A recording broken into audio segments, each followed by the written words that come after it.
coming up on ListenABLE. So when I broke my hand, I was like, okay, I'm going to make accessible makeup, right? Which was going to be things that had more surface area, easier to hold. Majority that's of a hard makeup. way to say. Cylindrical. Cylindrical. You absolutely know that. Before the product existed for you personally, Holly, what was putting on makeup and how long did it take? Did you need a support worker? Oh, huge time difference. Really? Literally used to take me probably like half an hour. And when you're like already slept in, late for work, you're like, fuck, I don't even have time to put on makeup because it just takes way too long. There's so much underneath the message of ByStorm. It's just the fact that people with disabilities are representing a brand. That in itself is just, for me, it's been priceless. Hello everyone, welcome back to ListenABLE, podcast where Dylan and I chat with people with lived experience. And That's me, I'm Dylan. Hello. G'day Dylan, I'm Angus. Hey, great to be here. Oh, mate. good to see you. One of our guests, I'm very interested. We've got two guests. One of our guests, I've actually been lucky enough to produce a couple of podcasts that you've been on, a superstar in the making. Had to get through all the bigger podcasts and ListenABLE before we finally got this person on our show. So we're like eighth choice. I think so. Okay, fair I enough. will also make a very big deal because it is very much loved and appreciated that flown in for the interview for the podcast. Legends. We love that. And just made it. I was writing this person's text messages like, oh my God, have they landed? Yeah. 4 hours delay. We got it. Hey, honestly, coming in the flesh is awesome. But hang on. You were cannibalising. You can't speak until you get to introduce it. Yeah, we haven't been introduced yet. Yeah. No, we've got two guests with an incredible story about a business based around disability, and we're going to let them introduce themselves and welcome. Okay, so hello, I'm Storm, and this is Holly. Hello. Hello, Storm and Holly.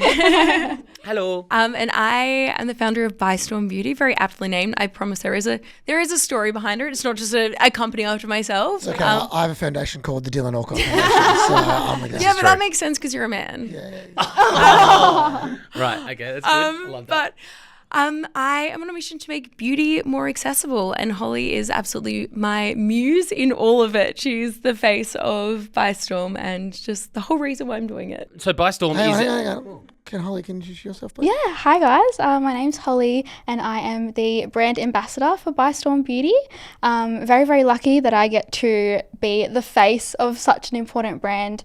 And obviously Storm is an absolute powerhouse and she's building something truly incredible. So glad that I get to kind of be the face of that and connect with the community on the front line. So Holly, you yourself have disability. If you're comfortable talking about it, you can. But growing up, can you believe that you as a disabled woman is the face of a beauty brand? if you told me that Honestly. when I was about 10 years old, I would have laughed in your face. It's like bloody awesome. Yeah, I would have been like, that's not me. Like that has to be someone else. Like I wouldn't believe it if you told. How does it 10-year-old make you me. feel like thinking about that? Oh, so many things.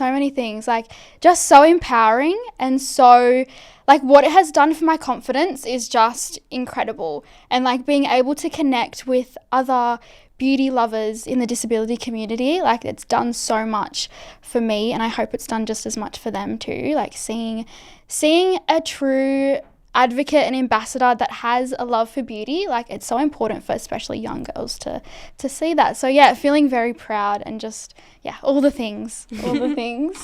So what is, for people who may not know, what is inaccessible about beauty? Before that, there's always, when starting a business, you're trying to solve a problem. What was the problem that most people who are able-bodied would have no idea exists for people with disability? I think the big picture is that people with disability have never been thought of when it comes to any kind of product design. So it's inherently inaccessible because they've never been considered. So, my, story and how I realized everything was inaccessible. I broke my dominant hand about 2.5 years ago now. I have mild cerebral palsy that affects the right side of my body, but lived with very, very few challenges, very left-hand dominant, really didn't realized my functional impairments and how many limitations I did have until I broke my dominant hand, went to do my makeup and was like, can I swear? Fuck. Because I was like, how am I going to do this? I remember trying to pick up a mascara And a mascara is the one that goes on your Yeah. Okay, so Yeah. tried to pick up a mascara and was like, how are we doing this? Because it's just like, it's a round cylinder. So you're like, that's slipping, that's rolling. And you're like, how am I going to do this? Then tried to pick it up, tried to open it. I'm like, this sucks. So I just like did the thing that anyone does, right? Which is they just Google. I'm like, okay, cool. I'm just going to need accessible makeup. Sweet. Accessible makeup. Yeah, no such thing. Like, this does not make any sense. Like, why isn't there accessible makeup? This just like, 1 + 1 = 2. And then the more people that I spoke to with disability, the more people I was like, hey, what beauty products are you using? They're like, yeah, this sucks. Like, all makeup is super inaccessible. It's really hard. And then you just start unpacking all of those layers, which is like, okay, the beauty products aren't accessible. That's the first part. So it's really difficult to use, which means I often have to get like support workers to help me or friends and family. And then it becomes the bigger picture of like, and I never see myself represented in that as well. And then what it means when you've never seen yourself represented in a space that's meant to feel, empowering and give you confidence. And so I was like, I can't sit knowing that this problem exists. So try to do something about it. An entrepreneur was born. Ollie, how did you get around the problem of non-accessible makeup before something like ByStorm was invented? Yeah, so I kind of have a crazy outlook on it, and me and Storm talk a lot about the idea of normalising struggle. So a lot of the time when you're born with a disability, you're kind of like so accustomed to the struggle of it. So I've struggled using makeup forever, since I started using makeup, honestly. But because I always had so much trouble with it, and you just get accustomed to the struggle. And I was just like, oh, makeup is hard, but I'm going to do it anyway because, it's normal for things to be hard for me. So when I obviously met Storm and I learnt about the mission that she was on in making beauty accessible, it was kind of like a light bulb moment, and I thought, fuck, like there are solutions for this. It doesn't actually have to be so hard. And yeah, it was just a weight lifted off my shoulders. I was like, oh shit, it's actually easy using this. I can't believe it. I can't believe I get to have a part of my day and a part of my routine that's like not surrounded by struggle. It's easy. So it was kind of, just like a light bulb moment for me. Yeah, and I think to echo what you both said, the reason we aren't considered is because people don't think we're consumers. Yeah, That exactly. we don't exist, right? Exactly. So I get to travel around the world talking about this. It's like, don't be accessible. You get social equity being accessible and inclusive, but the real reason is to make a shitload more money. And everyone laughs. And I go, oh, I can't say that. I'm like, why not? I was like, in the last 72 hours, I've caught aeroplanes, used a phone, caught an Uber, ate Maccas, had a Coke Zero, went to Oasis. You know what I mean? Like, that's my last 20, that's me spending money, right? And people, if we get left out of that economic conversation, they don't actually bother to make products accessible and inclusive, especially I imagine, and I don't use beauty products as much as you, I'd assume, but I use, skincare and all that kind of stuff, but like, especially in a space where beauty is not associated with disability for the non-disabled people.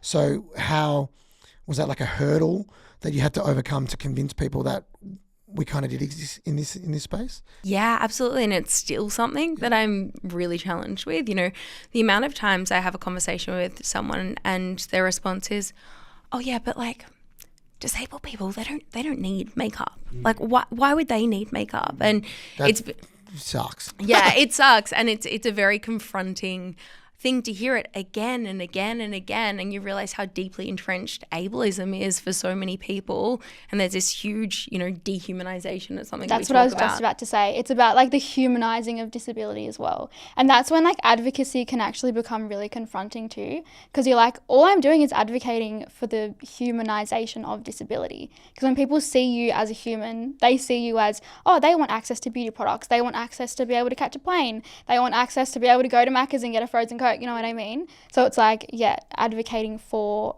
the humanization of being able to want to use makeup. Exactly. Yeah. And you've said in the past, Holly, that you used to hate your disability. What, for some people that wouldn't understand, exactly kind of what you've spoken about, which is like the idea that other people don't think that you know, because you're a chair user, like why would makeup matter to you? Like that would sort of be the ableism around that. For you, what was that association internally to hate your disability? Is it because you couldn't truly be your full self because you weren't given the opportunities because of exactly what we've spoken about? Yeah, so I think a lot of people that I've spoken to throughout my life with people with disability is that you do grow up with a sense of internalized ableism. And I know a lot of people that have grown up, especially around their like teenage years and like, you know, early teens, you never want to really connect with the disability community. Because I know for me, I used to like resent that whole thing. I was like, I don't want to be around it. I don't want to be involved. I don't want to be seen. And it sounds so confronting. It sounds really, really confronting. I know for sure. I was like, quote unquote, have normal mates. Oh yeah. Non-disabled mates. Yep. Is what I was like. I was the same, just to try and fit in.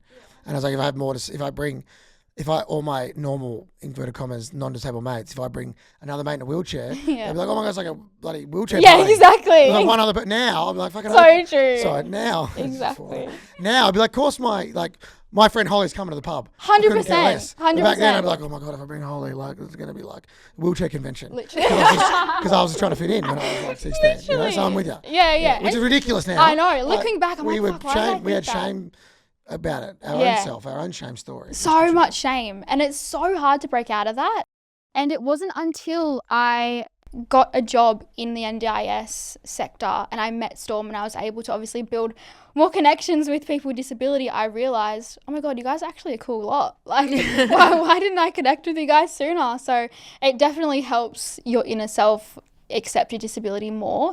And like, yeah, I just encourage like a lot of people to connect with the disability community more, because it does so much for you internally and for your confidence and accepting. Good advice. Great advice. Yeah. Storm, you've started a business in the disability space. How tough was it I mean, you know, Dylan and I both have businesses as well. Holly, I'm not sure about yourself if you've got your own business, but it's just tough regardless. Yeah. Where did you start? And if there is somebody out there with disability who has confronted daily with a problem like you were, and they're going, I'd love to solve this, but don't know where to start, what was that journey like for you? Yeah, look, it's been tough. I'm not going to lie. It's been tough. But at first, you know, my framing of this has really changed. So at first, you know, I bought a 3D printer. I taught myself how to 3D model, and I was like, I'm just going to make all these things. Like, and I started making all of these like prototypes. I had lots of co-design sessions with people with disability, and we were just like making stuff. And we were like testing it and making it and being like, yeah, this works. This is a good shape. Yeah, this makes it easier. So at first it was just fun. And it wasn't like, hey, I'm going to create this business. But I had this whole big bag of like silicon, pink and purple silicon prototypes that all looked like dildos. And I was like, what am I going to do with this? Like, I've got this whole big bag of stuff. And at first I thought, I'm just going to give it out. I just want makeup and beauty to be more accessible. I'm just going to like give them away. And then I realized that that was actually the problem, is that if we keep treating disability like charity, we actually never have the innovation that it does deserve. If we always, you know, frame it as this charitable act, we then are always in this power position of giving down. And I don't think that that is actually what the disability community needs. We actually need to see it as a profitable target market, like you were saying, Dylan. Like, you know, the collective disability community has a spending power of $13 trillion. Like, it's a big spending power that's constantly overlooked. And I think it's been challenging because there's not necessarily a lot of people, particularly in the beauty space, who have actually pioneered that yet. So it's hard to show that there is this community here that does want makeup and beauty products, because there haven't been many people who have come before in this space. And number two is that we actually don't have the data. And, you know, when I'm talking to investors, when I'm, you know, trying to pitch and raise funds and capital and all these things, we have a really big problem with data in the beauty industry, but particularly when it comes to any kind of minority groups. You know, we have stats on, you know, less than 1% of all female founders get raise last year. We're able to raise any kind of capital, but we don't have any when it comes to disability-led founders. We're not even capturing that data because we just assume it's not going to exist. Same with like disability-led startups. we have such poor data, so it's really hard to show that there is a market problem and then it's there, because I'm like, I'm seeing this anecdotally. Like, I know the problem's there. I'm talking to lots of people, but to actually have that data and then go, hey, this exists, back me. It's challenging. It's really, really challenging. And I think there's, lots of systemic barriers, but I delusionally believe that I'm going to be the one to pave the way, and that all these people after me will be like, oh, we now have the data, we have the market, like she did it, so I can. Unless someone else, if someone else wants to do this, please be my guest. I think there is, the more people in this, the better. It's really hard being the only one, really, really hard. And it's also just like with business owners too, accessibility benefits everyone. Like, that's good business. Like, you're opening up your product to a whole new demographic of people. Like, that's ka-ching, you know what I mean? Like, accessibility is a huge market, and as Storm said, like, the spending power, people with disabilities have money to spend. As a business owner, you want that, right? You want to attract as many customers and consumers as possible because it's good business. And and equally, like, when accessibility products are designed, like I always use the example, have you ever sent a text message before? I'm like, and everyone's like, of course. I go, well, that's actually not invented for you to communicate with your partner. It's so a deaf person can use a phone. Everyone's like, whoa, so everyone benefits. And like, who's to say however you put on lip gloss might also benefit someone else who is not disabled. It might just be a better way to do it. Exactly. So it's actually a smart way to do it. What the hell is an accessible beauty product? Like, what are you creating? Like, what is it? So people are probably listening going, like, give us some examples what is it? Of what they are. So I'll come back to the problem, right? So when I broke my hand, I was like, okay, I'm going to make accessible makeup, right? Which was going to be things that had more surface area, easier to hold. Because I was originally, trying to solve the problem for myself, and then talking to other people who had the problem. We're like, okay, how do we do this? So I thought, it's going to be makeup. But this is why co-design is so amazing. And when you actually connect with people and you communicate and you talk and you're like, hey, I don't want special makeup for special people.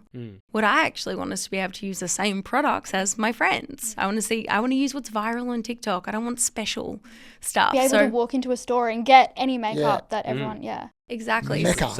Going to Mecca. Yeah. Nailed it. I know stuff. What we end up creating is an attachment for makeup. So it attaches to like a mascara, a nail polish, a concealer, a brow brush, pretty much anything that's round and cylindrical, which is like the majority that's of a hard makeup. way to say cylindrical. Cylindrical. Yeah, you absolutely nailed that. It's basically attachments for makeup instead of the makeup itself, because that's the feedback from the community. If that changes and it changes to being like, hey, cool, we're cool with this now, we want makeup, then that will be the pivot. But for now, like, I want to give access to the things that brands are really slow on the uptake, unfortunately. Do you have makeup brands knocking at your door that want to get involved in this? Well, I've had one so far, and I have a few more on the way. But if you get the big players, like I made the joke about Mecca and that before, but if you get them involved back in the product, it could be epic. Well, exactly. Yeah. And so that is absolutely my play. So I did a collaboration with Celeste Barber and her beauty brand, saw that. Beauty, which was amazing because it meant that she's killing it. She's incredible. But, for me, like, it meant that the mainstream, who never would have thought of that, had that aha moment. Because, the moment that I love so much when I talk about accessibility in beauty is people have never thought about it before. And for the first time, they're like, oh my gosh, I've never thought about that. And then they see beauty brands differently, and they see makeup products differently, and they see people with disability differently, because they're like, oh yeah, of course. So that is absolutely the next play, is having more beauty brands come on board, doing more collaborations. I got to pitch to L'Oreal a few weeks ago, so I'm like, fingers crossed there's something in the pipeline there. Cool. They're good peeps. I'm part of Sarah V fan, but I reckon that they want, it's such a, the way you frame all this is just a different way of framing it, which is the cool part, You go to the brands like, this is just a value add to your brand. It's not something special and different, and like, it's not charity. It's benefits everyone. Socially equitable, but it does benefit everyone to be able to do it, which is a good place to start for sure. The other side of it though, I mean, you're now a model, brand ambassador, Holly.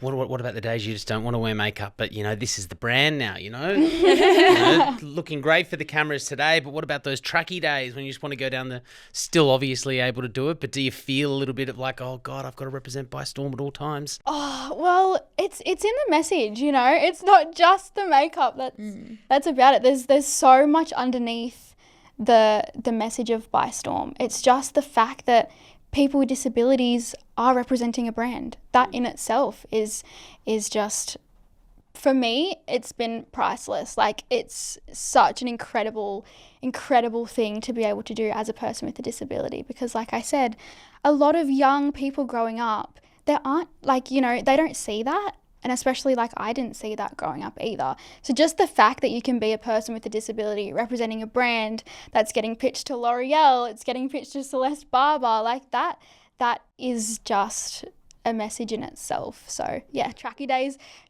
are still around. No pressure here. As they should be. Would you have any recommendations of makeup that Angus needs to put on today? No, Oh, your skin's looking flawless. He had a very Skin's large looking- weekend and he's still a bit hung from front. I was thinking a bit of concealer under the eyes is what I was thinking. I need a lot more than that. I need a Well, full yeah, I work in TV. So Yeah. body. Yeah. So we've got, I've seen the product. We'll share the product on socials, and of course people can get one below, the links in the show notes. But you've got the kind of cylindrical for grabbing those mascara bottles, for example. What's the feedback from the community about what's next, and how do you do next products? Like, how do you keep growing like that? Yeah, that's the big question. So when I was originally making all these prototypes, I've got like 20 different prototypes in the pipeline of all different things, because the really cool, it's the terrible thing is that everything isn't accessible. So there's so many things to do, which is also the hard thing, because it's like, oh my gosh, what to do next? Because there are so many different things. And for our male listeners who might not wear as much makeup, how many different types of makeup there is?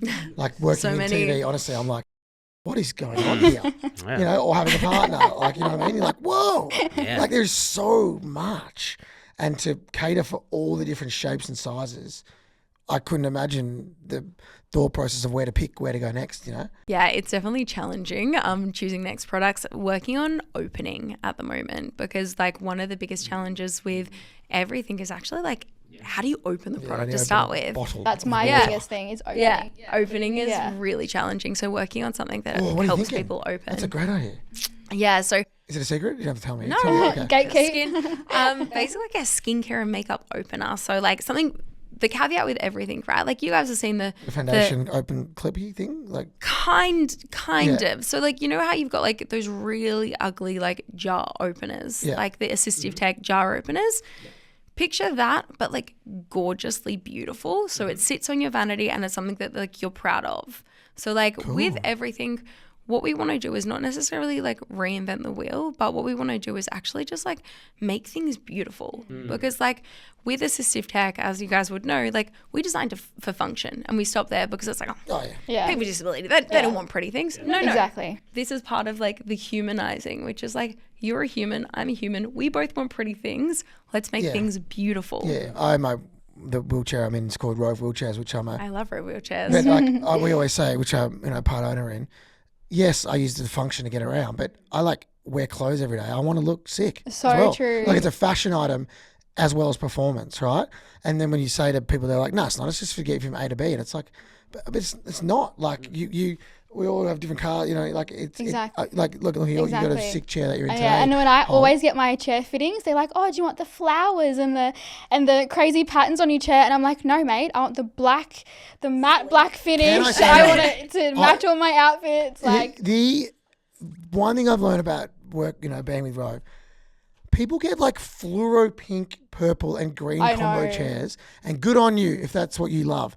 But how do you match that yeah, with your how clothes? the hell do you match your outfits? Exactly. The amount of funky chair colours we do, I'm like, I am like as minimalistic with the chair as possible. Same. Because you got to wear, but good on it. But I'm like, it blows my mind. How Because you I'm match the clothes like- outfit. The chair is not it's not clashing with my fashion outfit. girlies right here. Yeah, I'm a fashion boy. I'm like, I just couldn't imagine colour matching that. Anyway, Well, I think that even going back to that same point of like, people say it's just to get you around, but it's like, but that's the same thing for your shoes. And why did you then go and choose those shoes? So true. That design. And I start sometimes with my shoes. Exactly. And base your outfit the rest off of the that. outfit. Yeah. Exactly. And then equally, like, I say I wouldn't have the pink fluoro chair in that, but like the whole point of this is letting you have the choice of what you want, right? The same as beauty. So like that, what works for you might not work for me, but back in the day, it's like, you're all the same. Yeah. This is what you get, right? And beauty, I imagine, like you might want to wear, I'm trying to think of like this mascara compared to another, whatever. It's you have the choice to wear whatever bloody mascara you want. It's about how you get it on, right?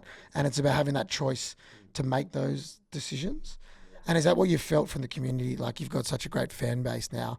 Are they just stoked that they have that choice and control to choose what they want to do now? Is that kind of what you feel? Yeah, it's been like the community aspect of it has just been incredible. Like I've made so many friends through this as well. Like creating a brand community is one thing, but then they turn into actual like offline friendships as well as like online friendships, and they're people in the community all meeting each other, and it's like, yeah, it's really beautiful, and the response has been amazing. And part of what we're doing is having like a lived experience advisory group. We're calling it the League, because I want lived experience at the core of everything that we do. So kind of like a lived experience advisory board almost, where every new product development, like, with this skincare opener that we're talking about, it's going to be like consultative process with our founding members who get input in that, and they're all excited about it because they're like, oh my God, I get to have like input into a beauty brand, and they're really excited about it. I'm really excited about it. So it's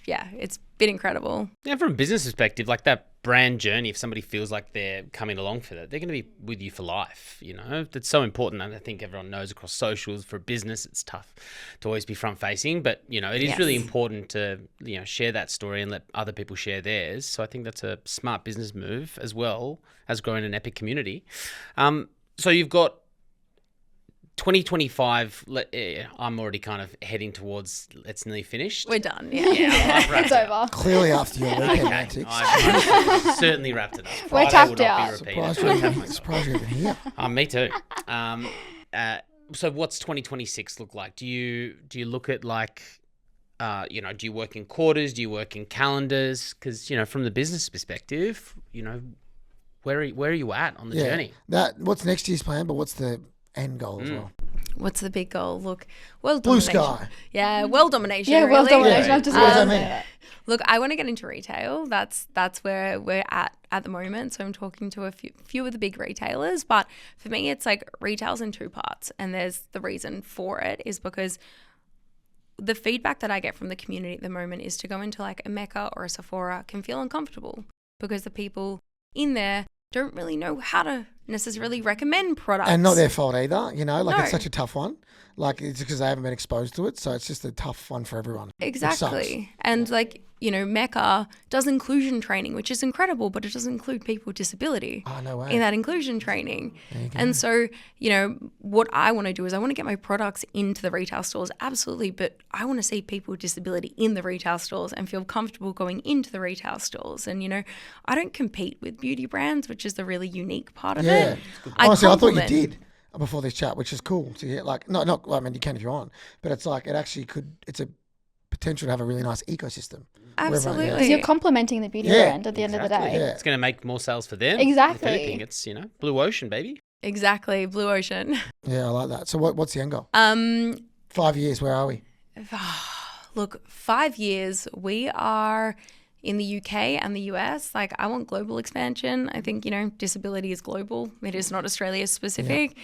And I want to be competing, I want to be collaborating with the biggest beauty brands in the world, because the more we can actually get the message out there that beauty should be accessible, the more beauty brands go, hey, it's actually not hard to make stuff accessible. It's really not, but they need to have the thought first. When I, had the collaboration with Celeste, she had no idea that her products weren't accessible because she'd never thought about it before. But post us doing the collaboration, we've now redesigned all of her packaging to make it more accessible. So that's the job, impact Celeste. that I want to That's have. awesome. I could see Holly and Kylie Jenner doing a little collab. Kylie's got a makeup brand, yeah? Yeah, well done. Yeah. I'm all over this stuff. I'm impressed with myself. I think you should be the next brand ambassador. Hey, You're coming for my job. I am. When I do go on TV, I don't actually wear too much makeup because I've got beautiful skin. Perfect Oh, skin. thank you. I was going to say, it's Oh nice. my God, that is tough. I know you love it. That is tough. Yeah, it's very good. Holly, so for you being a brand ambassador for a makeup brand, what doors does that open for you for the idea of what's possible? Maybe not necessarily around ByStorm, but like what does that help the ceiling break through for you? Oh, it's opened so many doors for me. Actually, the first brand shoot that I did for ByStorm for the first launch campaign, I actually got in contact with a global modelling agency that, they operate in Australia, USA, Who's that? UK. Zebedee? Yeah, Zebedee. Look at that. Yeah, and secured a contract. And Great job. it's opened so many doors for me. Just my big thing is visibility. I want as many brands to have people with disabilities as part of their marketing, because like you can't be what you can't see, and the more people with disabilities that are involved in marketing and campaigns and stuff, it's a win for everybody. It's exposure of people with disabilities, it's education for people without disabilities, and it's visibility, you know. You've had lots of jobs. She's MC'd quite a lot. She's getting into acting. I was going to say, the reason you should get the gigs is not because you're in electrical jazz, because you're bloody good at your job. You're like talent. Very articulate. As we say, the talent. You're great talent. Yeah. Thank you. Genuinely, you know what I mean? Thank so you. that's awesome. Like, bloody oath. I'd like to know before as well, like before the product existed for you personally, Holly, what was putting on makeup and how long did it take? Did you need a support worker? What was that actual process like? And can you take us through like what it is now, like a time difference for the same makeup Good outcome? question. Oh, huge time difference. Really? Literally used to take me probably like half an hour to do my full routine. And when you're like already slept in, late for work, you're like, fuck, I don't even have time to put on makeup because it just takes way too long. But for me, I would just rely on whoever was home, like my little brother. I'd be like, can you open this lipstick for me? And he's like, ew, what is that? So it took away a lot of my independence, and that's what I didn't like. And putting on makeup is like the one part of my day that I get to fully independently do myself, and that like means a lot. Great point. Because it's like it's ownership of your own. Yeah. Like I get control about how I get ready for the day. Like, Because you need support in other parts to get ready. oh yeah, with everything. And then it's all of like, a sudden that's I love hearing that. Yeah. That's like the whole purpose. exactly. Like that half an hour to yourself Yeah. where you are independent and you are looking how you want to look. That's beautiful. Yeah. And so it was 30 minutes or it is 30 minutes now? It was. Okay, what are we doing now? What time? What's our we're time trial? running like 15. 15? We're cutting it in half. Can you teach Chantel? Cutting it in half. I've got to get some ByStorm for Chantel. Let's get a faster up that. Been late to a few events. That's great. Yeah. Yeah, well, I'm that's not amazing. dropping things every 2 seconds now because I got the good grip happening. Oh, wow. I would never have thought about that. That's 15, cool. It's split cool. it in half. Yeah. It's amazing. Yeah. So how many different products do you use, like ByStorm products do you use to support you? Well, mainly on my cylindrical, there goes that word again, cylindrical Nailed it. products, they get really slippery. So Yeah. when you're trying to like grasp onto it, and obviously for me, I can't bend my fingers. So for me to be able to grip a smooth cylindrical product, it literally just slips right out of your hands. So with ByStorm, you've got that good grip, especially with the flat attachment. Mug is for you. Yeah, it fits right in between my thumb and my pointer finger. So you can hold it. Cool. Yeah, it can fully hold it and it's not slipping away. Smart ByStorm. Very smart. Well done. ByStorm. That's why there were two different shapes. So went with one which is like a ball shape, which tends to be better for people who can curl their fingers but Yeah. might struggle with things like arthritis and wrist pain, and you know that can be really difficult for people, but going like that makes it a lot easier. You can rest it a lot more in your palm. Where like for people like Holly and I, Margie's our like flat paddle shape one where like I have quite laxity in my right hand, so I can like slip it in between where curling is quite difficult. So a flat one tends to be better. And you know, I in the original co-design sessions, I didn't have anyone with limb difference in the co-design sessions, but since people have purchased them and they really love the flat shape because they can tuck it under their arm as well. And I was like, every time someone uses my products in a different way, I'm like, that is so cool. You should definitely just claim, I had heaps of limb difference.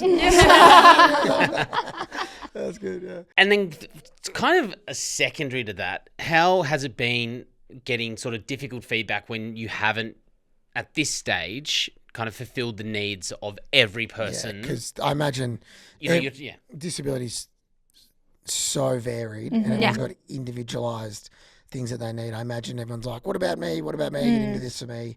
Not everyone, but some people. So, yeah, that would be tough. Or is it tough, or how do you handle it? It actually, that's the thing. I'm like, give me the feedback. Like, give me all the feedback, because I want to make beauty more accessible for as many people as I possibly can. But the thing is, I'm not getting a lot of feedback that is negative at the moment, which is wonderful, but it's actually not good when you're a business owner, because you need to solve problems. Get ready. It's coming. I can assure you. Buckle up. Don't worry. I really want it to come. And, you know, I really tried to think of not just like physical accessibility, like my products have Braille on them. And I really tried to think of like the unboxing experience from the whole way through, right? Because when we get something, we get excited, we get it in the mail. And then for a lot of people with disability, you get it and then you're like, oh, I need help opening the packet.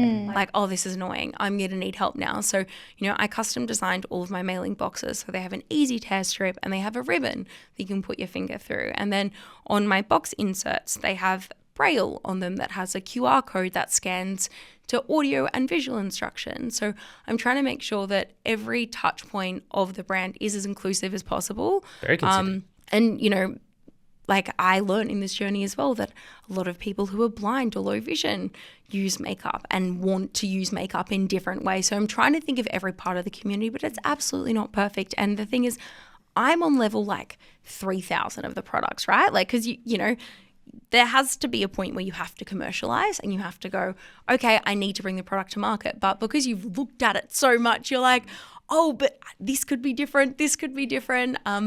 And I'm at the point now where I'm like trying to desperately get as much feedback as I possibly can so I can keep improving the product. And to go on something you said earlier around the charity and giving it away, do you know why you have to sell it? So you can do all this development. Yeah, exactly. That costs money. And like often people Yes, don't it realize does. that with disability. It's like, well, I can't just have it. It's like, well, how do I fund the ribbons? Yeah, the box? exactly. You know what I mean? Like It's an not actual cheap. business. That's Exactly. what I mean. So what is that part why you're trying to raise cap?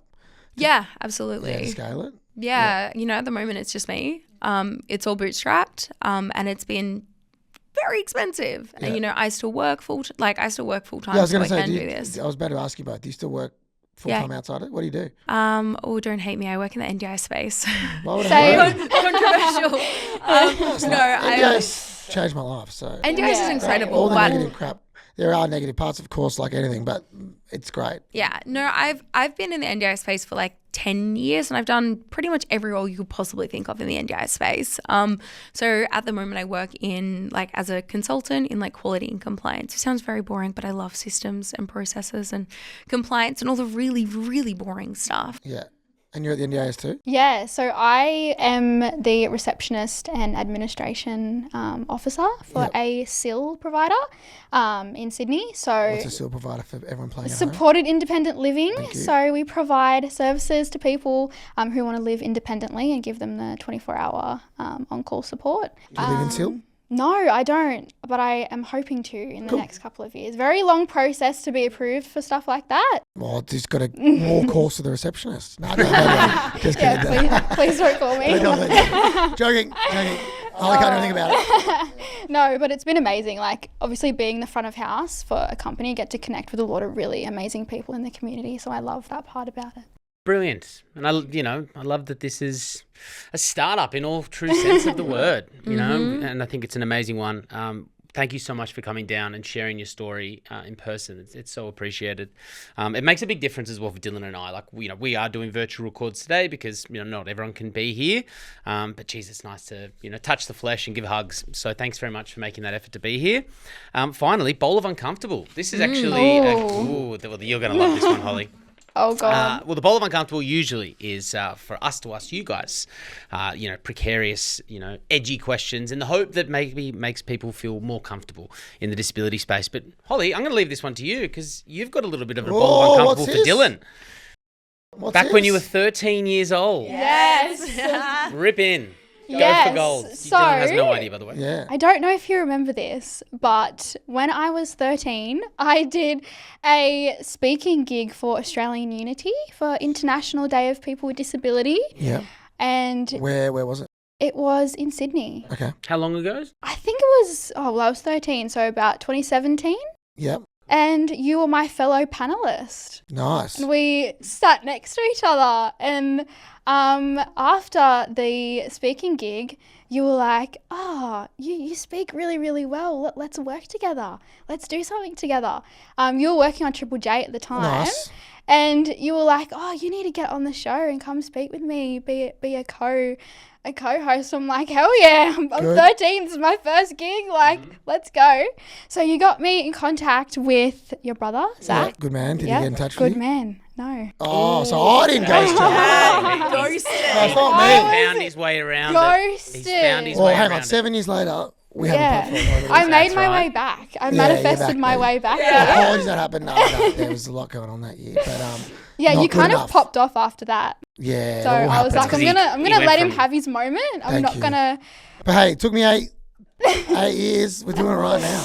No, but apologies. But I was actually thinking, I meant what I said before about the talent. Like, you got to get up and speak more, like get more opportunities. Well, it's my dream to Genuinely. public speak. No, because you got the Nice- reason nice you should, way you've got a about lot it. of value to add, right? And I must have meant that when I seen you as a 13-year-old, because like you genuinely, authentically can deliver like such a message that is so passionate about this podcast, really. Yeah. To be honest, the way you're doing it. So yeah, took me 8 years, but we're back, baby. We're back. Apologies. I'll allow it. Yeah, good. We Thank you. got it. We've righted a wrong. Very nice.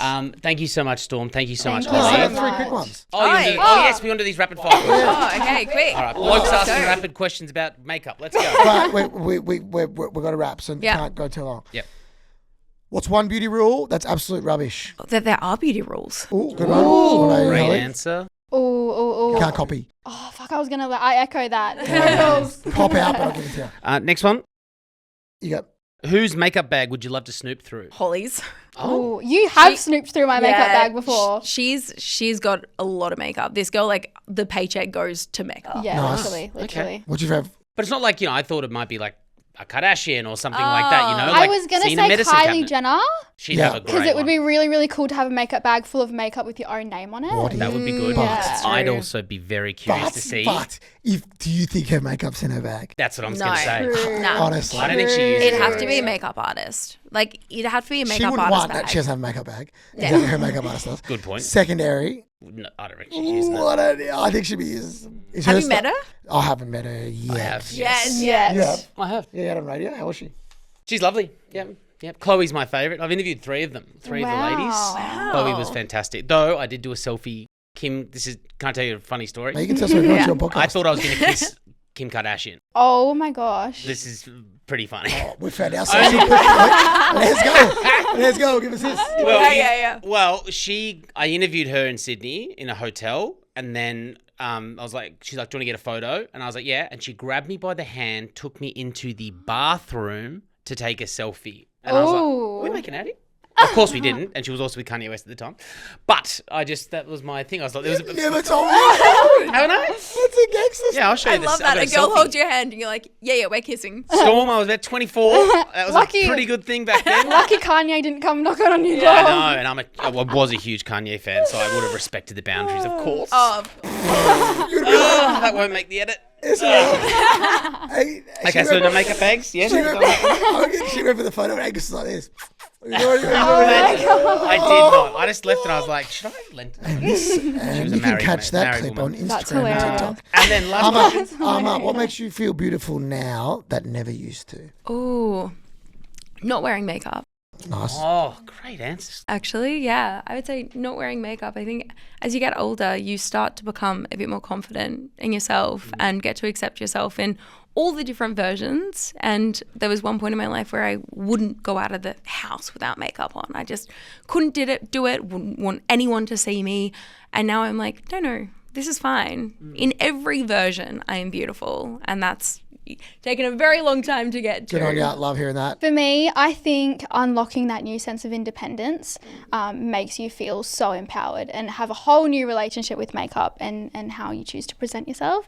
So I think just, independence and choice and control. And I never feel sad ever about my disability, but when your independence is taken away, it's tough because you're like, oh, now I am really at the mercy of others, but equally can't contribute as much, which is sucks. So I echo that. That's a beautiful. I'm going to steal that if someone ever asks me that question. All the Give me links credit. upload for Holly Storm and of course ByStorm. Holy Storm, you guys are bosses. Honestly, good luck. As are you. I hope you absolutely it deserves to kick ass. So keep hustling. It's going to be a hustle. I wish there was a way around it, but it doesn't. Part of the fun. I know it doesn't all happen overnight, but the hustle's worth it. As someone who's had a bit of luck, so I'm used to a keep going. challenge, so bring on the challenge. Ooh, love it. Thank you so much for your time. Thank Good you. on you, for Jenny. having us. See you soon. Thank you.